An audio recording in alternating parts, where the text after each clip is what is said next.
The blood rushed to my fingertips, making them tingle as I held the keycard to my own hotel, watching my sister block the entrance. My father's booming laughter echoed from inside the Grand Azure lobby, the lobby I designed, the hotel I owned, while I stood outside like an unwanted solicitor. "You can't seriously think you're coming in," Vanessa said, her voice dropping to a condescending whisper. She adjusted her designer dress, a knockoff I recognized immediately from the preliminary sketches my designer friend had shared during our lunch last week, and planted herself more firmly in the doorway. "This is the Grand Azure, Ellie. The tasting menu alone costs more than you make in a month." If she only knew I'd personally created that menu with our Michelin-starred chef. "He's my father too," I said, my voice steadier than I expected. The small envelope in my clutch containing the deed to a vacation villa in Tuscany, one of the Grand Azure's most exclusive properties, suddenly felt heavy. "My name is Eleanor. I'm 38 and a hospitality entrepreneur. This is the story of how I reclaimed my place at a table I actually owned." "Mom and Dad were very specific," Vanessa continued, checking her reflection in the glass doors. "They only want successful people here, people who won't embarrass the family." The irony struck me like a physical blow. Just yesterday, I'd signed off on a $100 million expansion of the Grand Azure chain. Today, I was apparently too embarrassing to enter my own hotel. I fought the urge to laugh as the absurdity of the situation crashed over me. 10 years ago, when I decided to leave the family's small accounting firm to pursue hospitality management, they'd all but disowned me. My father's words still resonated in my memory. "No daughter of mine is going to be a glorified waitress." So I'd let them think what they wanted. Let them believe I was struggling in restaurant management. Meanwhile, I'd built Azure Hospitality Group into one of the most successful luxury hotel chains in the country. The glorified waitress now owned 35 five-star hotels across 3 continents. "Eleanor," my mother's sharp voice cut through my thoughts as she appeared behind Vanessa, "what are you doing here? We discussed this." No, they had discussed it. I'd received a text message from my mother this morning. "Don't come to Dad's birthday. It's at the Grand Azure. You can't afford it. Don't embarrass us." "I brought a gift," I said quietly, holding up the small envelope. "Oh, what is it? A gift card to Olive Garden?" Vanessa laughed.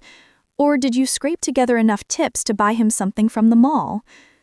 My mother's eyes narrowed at my simple clutch bag, a handmade Italian leather piece that cost more than Vanessa's car. "Whatever it is, I'm sure your sister's gift is more appropriate. She just made junior partner at her firm, you know." I knew. Just like I knew her firm was currently negotiating to lease office space in one of my buildings, the lease they desperately needed and couldn't quite afford. My real estate division had sent me the reports just yesterday.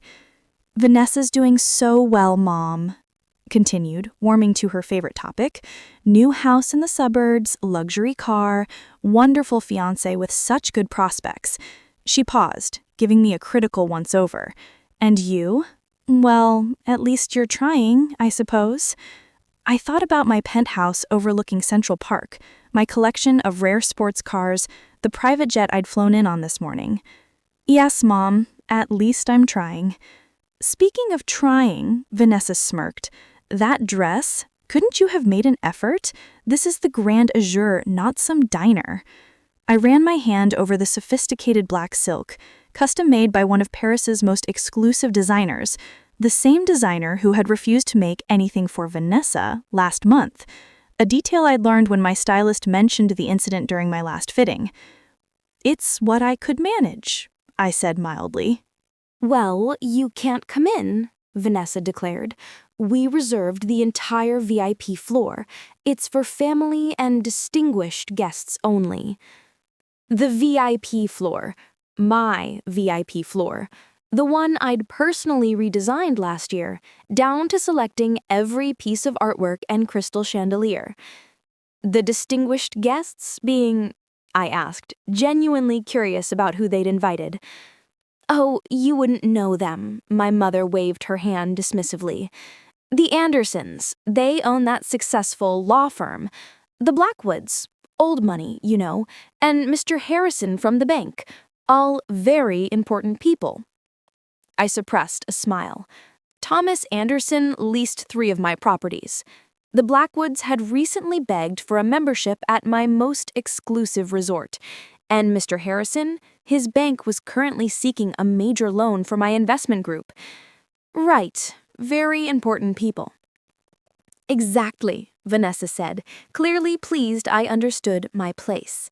So you see why you can't be here. What would people think if they knew Dad's failure of a daughter was serving their drinks? Vanessa, our mother chided softly, though her eyes showed approval. Be nice. Eleanor made her choices. If she'd stayed with the family firm like you did, things would be different. The family firm that now occupied a modest office in one of my buildings, always barely making rent.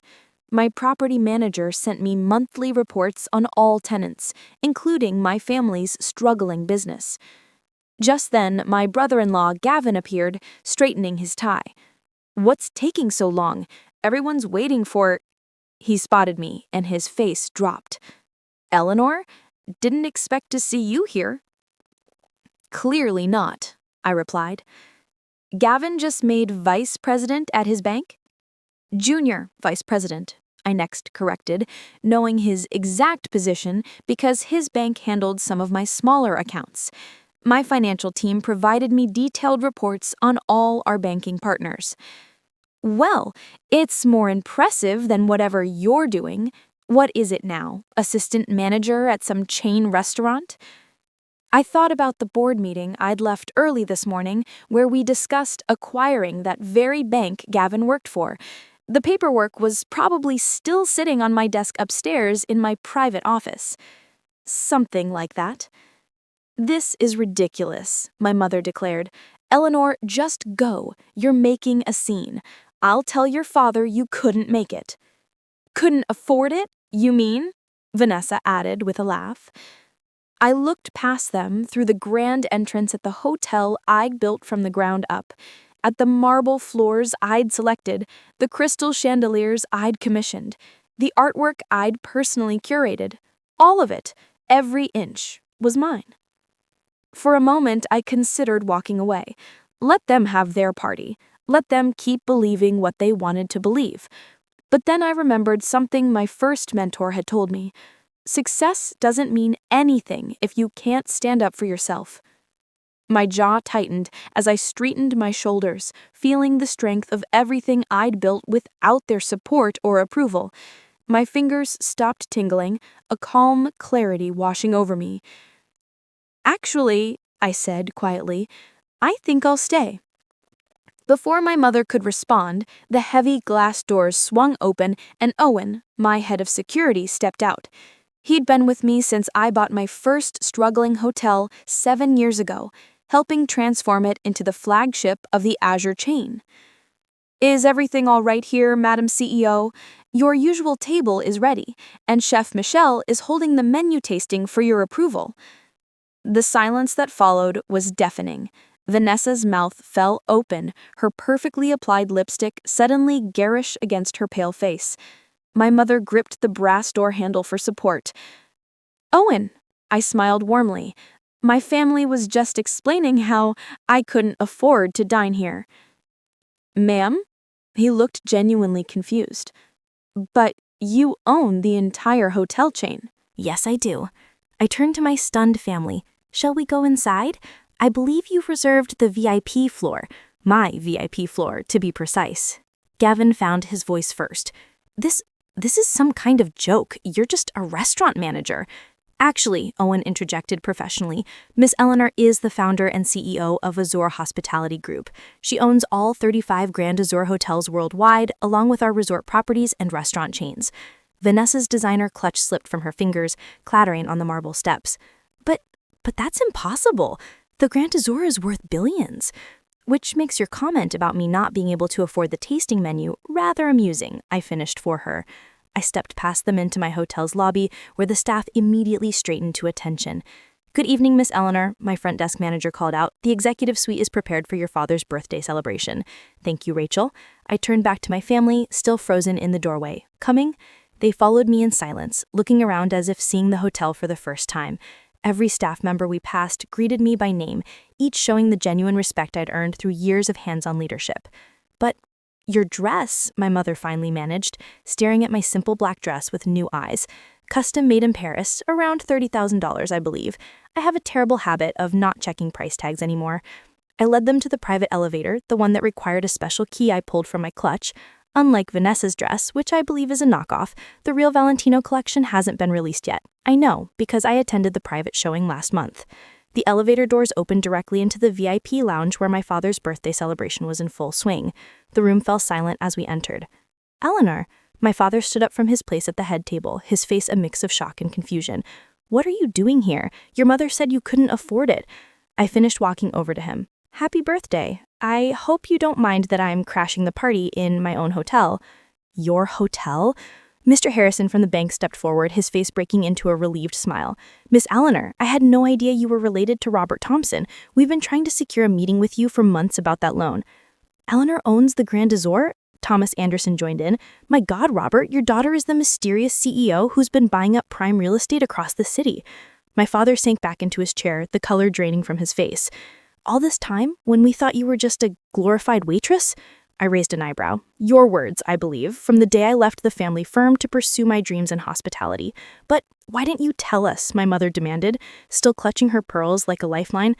Would you have believed me? I asked quietly. You didn't believe in me 10 years ago when I needed your support. Why would I share my success with people who only measure worth by the size of someone's bank account? I paused. Though, by that metric, I suppose I'm worth more than everyone in this room combined. Vanessa collapsed into a nearby chair, her face ashen. The villa in the south of France I tried to rent last summer, the one that was mysteriously unavailable? Mine, I confirmed. My property manager forwarded me your reservation request, not realizing the connection. I glanced at Gavin. Just like the office building your firm is struggling to lease, Gavin, and the resort membership you've been waitlisted for, Mother. Eleanor, my father started, his voice unsteady. We save it. I held up my hand. I didn't reveal this to hurt you, though you've hurt me plenty over the years. I did it because I'm tired of hiding my success to spare your pride. I turned to address the room. Please, enjoy the party. Everything is on the house. My house. I started to walk away, then paused. Oh, and Dad, that envelope Vanessa wouldn't let me give you, it's the deed to a villa in Tuscany, one of my most exclusive properties. Consider it a birthday gift from your failure of a daughter. The next hour was surreal. People who had ignored me at previous family gatherings suddenly wanted to discuss business opportunities. The Blackwoods practically begged for that resort membership. Mr. Harrison cornered me about his bank's loan application. Through it all, my family sat in stunned silence. Vanessa's fiancé disappeared after learning her guaranteed future partnership at her firm depended on a lease she couldn't afford in my building. Gavin kept making calls, presumably to update his resume. My mother alternated between crying and trying to explain to other guests that she'd always believed in her daughter's potential. As the evening wound down, I found my father alone on the terrace, staring out at the city lights. Those buildings, he pointed to the skyline, how many do you own? Enough, I replied, standing beside him, the family firm's building included. He nodded slowly. I was wrong about you, Eleanor. So terribly wrong. Yes, I agreed. You were. Can you ever forgive us? I considered his question, thinking about all the years of dismissal and condescension. Forgiveness isn't the issue, Dad. Respect is. You never respected my choices or believed in my abilities. You only respect success after it's proven. And now, I smiled slightly, now you can tell people your daughter owns the Grand Azor. That should satisfy your need for impressive dinner party conversation. I left him there, heading to my private office on the top floor. Tomorrow, the family dynamic would shift dramatically. Vanessa would no longer be the golden child. My mother would frantically rewrite history to claim she'd always supported me. Gavin and his bank would probably face acquisition. But tonight, I'd finally taken my seat at the table. A table I built, myself, in a room I owned, under a roof I'd paid for. And that was worth more than any amount of belated family approval.